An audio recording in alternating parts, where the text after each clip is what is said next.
कक्षा 9वीं व्याकरण। पाठ पहला शब्द ज्ञान। इसमें हम देखेंगे ध्वनि। ध्वनि से शब्द। शब्द के दो भेद हैं, सार्थक और निरर्थक। सार्थक शब्द के दो भेद हैं, विकारी और अविकारी।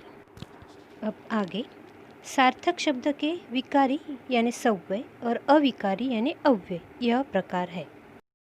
इसी प्रकार विकारी यानी सव्यय के चार भेद हैं, संज्ञा, सर्वनाम, विशेषण और क्रिया।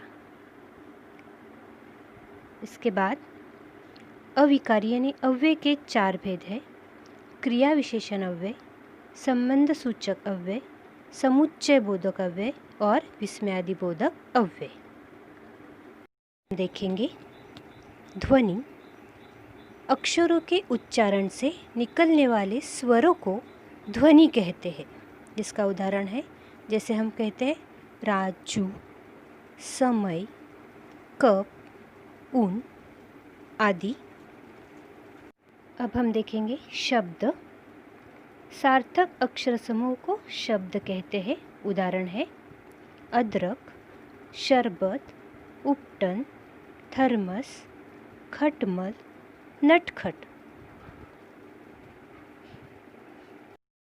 अब हम देखेंगे शब्दों के दो भेद हैं, सार्थक और दूसरा है निरर्थक। सार्थक जिन अक्षर समूह से सही अर्थ प्राप्त होता है वह है सार्थक। उदाहरण रात्रि, समय, आराम आदि। दूसरा है निरर्थक, जिन अक्षर समूह से कोई अर्थ प्राप्त नहीं होता। जिसके उदाहरण है तनक, सहत, नत आदि। देखेंगे सार्थक शब्दों के दो भेद हैं, एक है विकारी यानी सव्यय और दूसरा है अविकारी यानी अव्यय। देखेंगे विकारी यानी सव्यय जिस शब्द से लिंग, वचन, पुरुष आदि के अनुसार परिवर्तन होता है उसे विकारी शब्द या सव्यय कहते हैं। इसका उदाहरण है लड़का, लड़की, लड़कियाँ। विकारी यानी सव्यय शब्दों के चार भेद हैं। पहला है संज्ञा, दूसरा विशेषण, तीसरा सर्वनाम और चौथा क्रिया। अब हम देखेंगे संज्ञा। संज्ञा जो शब्द किसी व्यक्ति, वस्तु, जाति, स्थान, गुण या भाव आदि का नाम सूचित करता है उसे हम संज्ञा कहते हैं। उदाहरण रामू के पास एक पुस्तक है यानी रामू और पुस्तक ये संज्ञा। गोमती के किनारे हरी घास है यानी गोमती और हरी घास। आगे हम देखेंगे संज्ञा के भेद।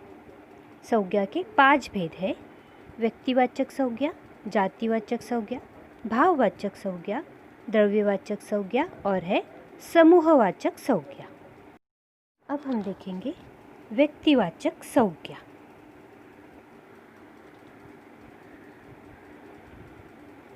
जिस संज्ञा से किसी विशेष व्यक्ति, प्राणी, वस्तु, स्थान आदि के नाम का बोध होता है उसे हम व्यक्तिवाचक संज्ञा कहते हैं।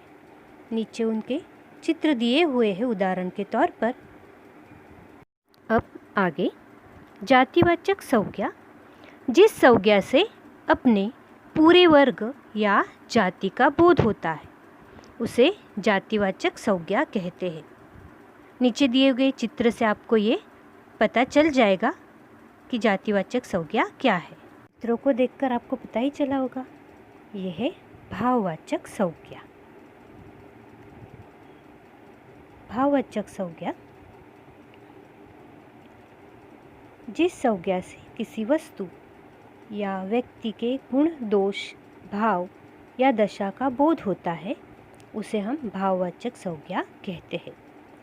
ये कुछ चित्र आपको उदाहरण के तौर पर यहाँ दिए गए हैं, इन्हें ध्यान से देखें। द्रव्यवाचक संज्ञा। द्रव्य तो आपको पता ही होगा। अब है द्रव्यवाचक संज्ञा। जिस संज्ञा से अनाज, तरल पदार्थ, धातु, वस्तु आदि का बोध होता है उसे हम द्रव्यवाचक संज्ञा कहते हैं।